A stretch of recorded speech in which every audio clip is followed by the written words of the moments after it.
नमस्कार फ्रेंड्स। आज प्रस्तुत है शिवानी जी द्वारा लिखित लघु उपन्यास रति विलाप का दूसरा भाग। तो शुरू करते हैं रति विलाप का दूसरा भाग। फिर एक दिन एक विकट समस्या मेरे सम्मुख आ गई। मेरी एक समृद्ध पुरानी ग्राहिका अचानक एक व्यवसायी के प्रेम में पड़ परिपक्व वयस में अपना व्यवहार रचा रही थी। अपने भावी ट्रूसो संवारने का काम उसने मुझे ही सौंपा था। वो स्वयं एक ख्याति प्राप्त फिल्मी तारिका थी। उधर नौशा भी उसी की टक्कर का सुख्यात व्यवसायी था। इसी से ट्रूसो के लिए जैसी जैसी भारी साड़ियों का मुझे ऑर्डर मिला था, उसे जुटाने के लिए मेरी दक्षिण यात्रा एकदम अनिवार्य हो उठी थी। वैसे भी प्रत्येक वर्ष मैं दक्षिण यात्रा पर निकल सीधे लूम से उठाकर साड़ियाँ ला अपनी बुटीक संवारती थी।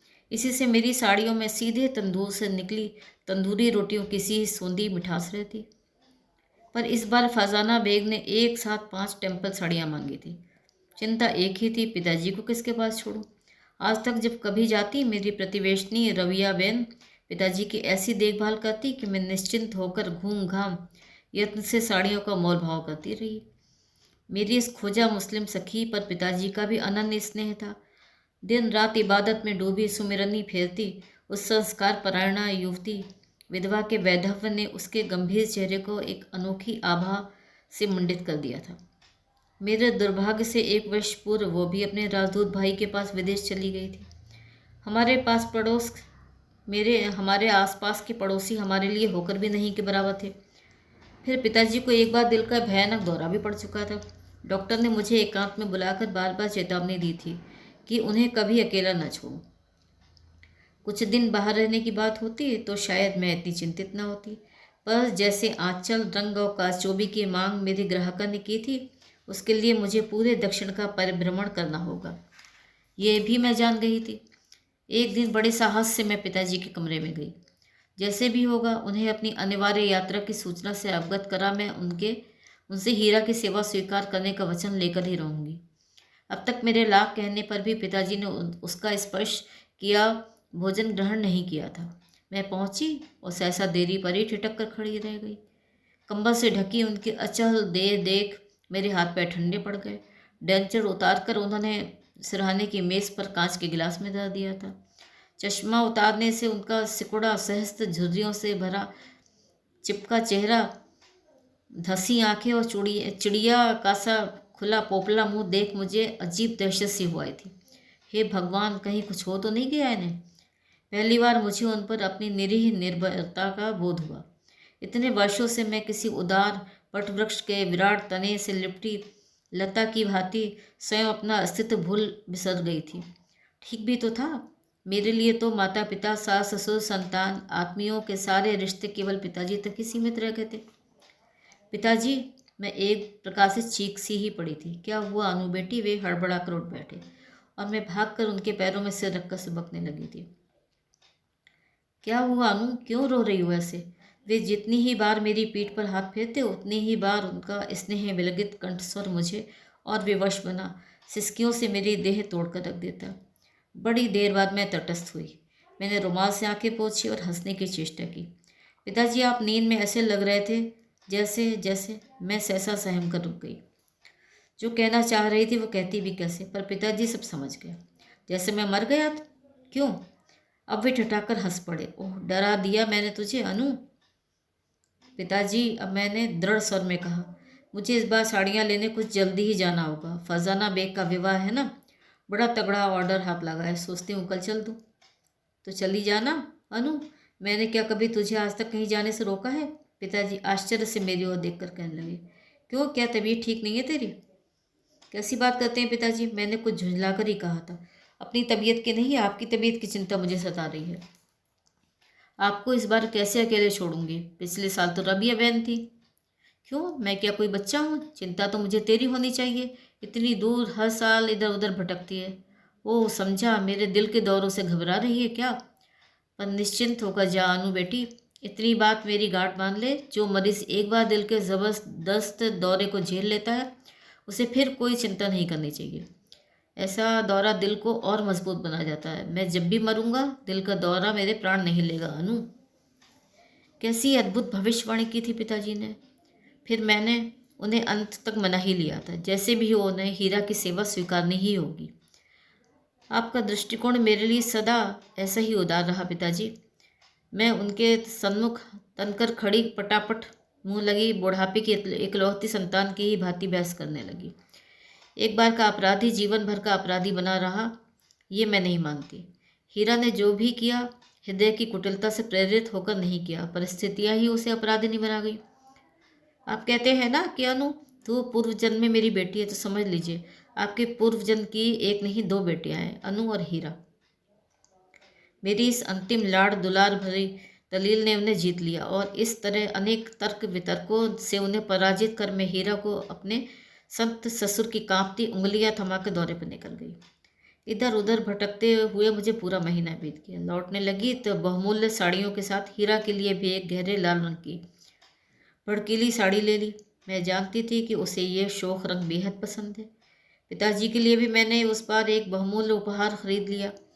उस चौकोर नीलम की अंगूठी की मुझे तगड़ी कीमत ही चुकानी पड़ी थी, पर किसी ज्योतिषी ने पिताजी को एक बार चेतावनी दी थी कि उनकी कुंडली की मारक दशा को खदेड़ने के लिए उनके लिए नीलम पहनना अनिवार्य है। मैं अपने पहुंचने का तार पहले ही दे चुकी थी। प्रत्येक बार की बात ही पिताजी इस बार भी मुझे लेने स्टेशन आए थे और उनके साथ हीरा भी आई थी। ये मैं देखकर खिल गई थी। ओह, तो पिताजी आपने अपने पूर्व जन्म की दूसरी कुलच्छनी बेटी को भी आखिर स्वीकार कर ही लिया। मैंने हंसकर उनके पैर छुए और फिर हीरा को खींचकर छाती से लगा लिया। शाबाश हीरा, मैंने उसकी पीठ ठोकी। लगता है पिताजी की सेवा में तूने मुझे भी हरा दिया है। इतना अच्छा स्वास्थ्य तो मैंने आपका कभी नहीं देखा पिताजी। सचमुच ही पिताजी के वयस के जैसे 10 वर्ष एक साथ पीछे सरक गए थे। वो बंद गले का सफ़ेद लंबा कोट, सफ़ेद धोती और वही काली टोपी और चांदी की मूठ की छड़ी। चेहरे की एक एक झुर्री पर जैसे किसी ने पानी के छींटे मार भारी लोहा फेर दिया था। पिताजी की गहरी देह जो छड़ी आज तक संग संग सहारा देते चलती थी, वो आज स्वयं उस गहरी देह का सहारा लिए चली जा रही थी। किसी अवलंब के लिए आज उस छड़ी का अस्तित्व नहीं था। वो साथ चल रही थी केवल आभरण बनकर। घर पहुंचते ही मैंने अपने उपहार निकालकर दोनों को थमा दिए। तो जहां हीरा महानंद से उछलती कूदती और उसी क्षण साड़ी पहनने भाग गई, पिताजी मखमली डिबिया हाथ में थामे न जाने किस सोच में डूब कर रह गए। देख क्या रहे हैं पिताजी, खोलकर पहनिए ना, आपकी ग्रह दशा इसी क्षण करवट बदल लेगी। मैंने लपक कर डिबिया का ढकना खोल दिया। उन्होंने फिर शायद मेरा मन रखने को ही अंगूठी निकाल कर पहन ली। बहुत बढ़िया नीलम है अनु। उन्होंने अपनी अनुभवी पारखी दृष्टि की कसौटी में उसे कसकर परख लिया था। जानते हैं जौहरी क्या कह रहा था पिताजी? मैं तो उत्साह से नीलम की प्रशंसा करने लगी। कह रहा था संतान वैभव सुख सब देने वाला है नीलम, एकदम कामधेनु। पिताजी एकाएक गंभीर हो गए। तू कितनी भोली है अनु, मेरी उम्र क्या आप संतान वैभव और सुख की उम्र है? नीलम बड़ा उग्र पत्थर होता है। बेटी देने लगा तो सब कुछ दे देगा और लेने पर आया तो पद का भिखारी बनाकर रख देगा। उधर लाल साड़ी का आंचल फैला दर्पण के सम्मुख खड़ी हीरा स्वयं अपने ही प्रतिबिंब की लाख लाख बलैयां ले रही थी। लेती भी क्यों नहीं, ये तो उसके जीवन की पहली रेशमी साड़ी थी। मैंने जब उसे फरजाना बेग की दामी साड़ियाँ दिखाई तो उसकी आंखें फटी ही रह गई। हाय दैया, कितने की अनुबैन? 1500 की एक साड़ी? हाय, इतने में तो आजकल भी 4 तोला सोना तुल जाता है। दूसरे दिन जब मैं साड़ियाँ लेकर दुकान जाने लगी तो उसने टोक दिया, इन्हें वहाँ मत ले जाना अनुबैन। मैं तो आपको बताना ही भूल गई थी। आप जब नहा रही थी तो फरजाना बीबी का फ़ोन आया था। वो शूटिंग पर बाहर जा रही हैं। शाम को लौटेंगी तो घर से ही साड़ियाँ ले लेंगी। मैंने सेफ में ही साड़ियाँ रख दी और हीरा को लेकर काम पर निकल गई। उस दिन महीने भर से बंद दुकान की सफाई में हम दोनों घंटों जुटी रही। अचानक हीरा बोली, अनुबेन मेरे सिर में आज बहुत दर्द हो रहा है, आप अगर कहें तो घर चली जाऊं, बदन टूट रहा है, लगता है जोड़ी चढ़ेगी। अरे पहले क्यों नहीं कहा? जा पिताजी से कहना फरजाना बीबी आए तो सेफ में धरी साड़ियाँ देकर रसीद लेना ना भूले। मुझे आज इनकम टैक्स के कागज़ बनवाने बरवे साहब के पास जाना है, लौटने में देर होगी। मुझे उस दिन देर ही नहीं बड़ी अबेर हो गई थी। घर पहुंची तो नीलम अपनी असलियत का प्रमाण दे चुका था। फ्लैट पर बड़ा सा ताला देकर ही मैं चौंक उठी। वैसे तो मेरे पास में हमेशा फ्लैट की एक डुप्लीकेट चाबी रहती है, पर आज तक कभी उसे व्यवहार में लाने की आवश्यकता ही नहीं पड़ी। ताला खोलकर भीतर गई और न जाने किस आशंका से प्रेरित होकर सीधे सेफ की ओर भागी। सेफ की चाबी उसी में झूल रही थी, किंतु वह उतना ही रिक्त था जितना तब था जब मैं उसे खरीद कर फ्लैट में लाई थी। पहले मैंने फरजाना को फ़ोन किया। आपको अपनी साड़ियाँ कैसी लगी मिस बेग? मैंने अपने कांपते कलेजे और चक्कर खाते मस्तिष्क को यथासाध्य संयत कर हंसकर पूछा। साड़ियाँ? What do you mean? मैं तो आपकी बुटीक पर समय से ही पहुंची थी मिसेस कपड़िया, पर आप तो आज 4 ही बजे दुकान बंद कर चली गई थी। मैंने कहा था ना कि मैं ठीक 5 बजे दुकान से साड़ियाँ लूँगी। स्वर की तीखी झुंझलाहट फ़ोन के आले को भी खनखना गई। पर आपने तो हीरा से कहा था कि आप मेरे फ्लैट से ही साड़ियाँ कलेक्ट कर लेंगी। मैं बुरी तरह हकला रही थी। ओह मिसेस कपाड़िया, तब तो आप ही का दिमाग फिर गया है या फिर मेरा। मैं दोबारा फ़ोन क्यों करने लगी? कल रात ही तो आपसे बात हुई थी। I am sorry miss Baig, I think I have been duped. मैंने कांपते हाथों से फ़ोन नीचे रख दिया। न जाने कब तक मैं हाथ पर हाथ धरे बुत सी बनी बैठी रही। फिर साहस कर उठी, पिताजी के कमरे की ओर जाने लगी तो न जाने किस आशंका से दोनों पैर कांपने लगे। क्या पता घाघ छोकरी एक बार फिर सदे हाथ की सफाई दिखा गई हो। क्या पता बिस्तर पर उनकी खून से लथपथ लाश ही मुझे मिली। नहीं नहीं, वो ऐसा नहीं कर सकती। मैं पागलों की भांति स्वयं ही बड़बड़ाती पिताजी के कमरे की ओर लपकी और भागकर बत्ती जलाती। पलंग खाली था। मेज पर धरे कांच के ग्लास में न डेंचर था न नियत स्थान पर चश्मा। मैं रहस्य में उलझी खड़ी ही थी कि सहसा अपने नाम लिखे लिफाफे पर मेरी दृष्टि पड़ी। पिताजी की कांपती लिखावट ही तो थी। बेटी अनु, केवल 2 शब्द लिखकर ही तुमसे क्षमा मांगता हूँ। इस वयस में मुझसे इस निर्दोष किशोरी का पावन प्रेम मिला। ये मेरे प्रभु का प्रभुत दान है। अनु, ये कहती है कि मेरे बिना अब इसके जीवन का एक पल भी सार्थक नहीं। ऐसी स्थिति में इसे लेकर अब तेरी छत के नीचे हम दोनों का रहना न उचित है न वांछनीय। ईश्वर तुझे सुखी रखे। तेरा सब कुछ तुझे ही दे गया हूँ। अपना सामान कुछ साथ ले जा रहा हूँ, वो भी अपने लिए नहीं, इसके लिए। तेरे शेयर पासबुक सब तुझे पहले ही सौंप चुका था। तेरा पिता। मैं क्रोध से बौरा गई। क्या हो गया था पिताजी को? कहाँ वो 18 साल की कंजरिन छोकरी? कहाँ गुजरात के प्रसिद्ध उद्योगपति कसनदास भोगीदास कापड़िया? आसन्न मृत्यु वर्षों से जिनके साथ कदम से कदम मिला के चल रही थी। मोतियाबिंद से लगभग अंधी हो चली आंखें, पोपला मुंह और चेहरे पर वयस्क की झुर्रियों का जाल। कैसे विश्वास कर सके थे इस छोकरी का? विवेकशील पुरुष को कभी कभी नारी अपनी नन्ही तर्जनी पर कैसे नचा सकती है, इसका अनुभव जीवन में पहली बार मुझे हुआ बहन। जो छोकरी मुझे ही छल गई, जिसने उसके कारागार की कालिमा को रगड़ रगड़ कर अमानवीय धैर्य से रगड़ उसकी मलिन त्वचा को भी निखार कर रख दिया था, वो क्या पिताजी को छोड़ देगी? पिताजी जो अपना सामान्य सा ले जाने की बात कहकर लिख कर गए थे, वो निश्चय ही सामान्य नहीं था। पर मैं क्या कर सकती थी? पिताजी ने ना तो अपना पता ठिकाना दिया था, न मेरा कुछ लेकर ही गए थे।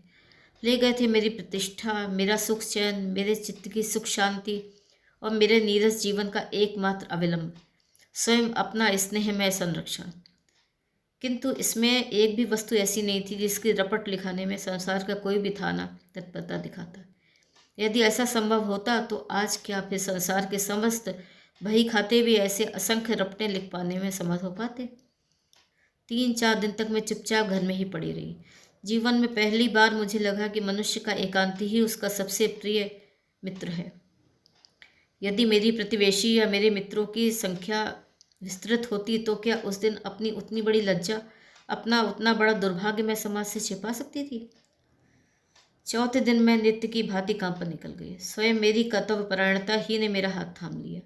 फरजाना बेग की साड़ियाँ फिर से जुटाने में मैं फिर हवाई यात्रा पर निकल गई।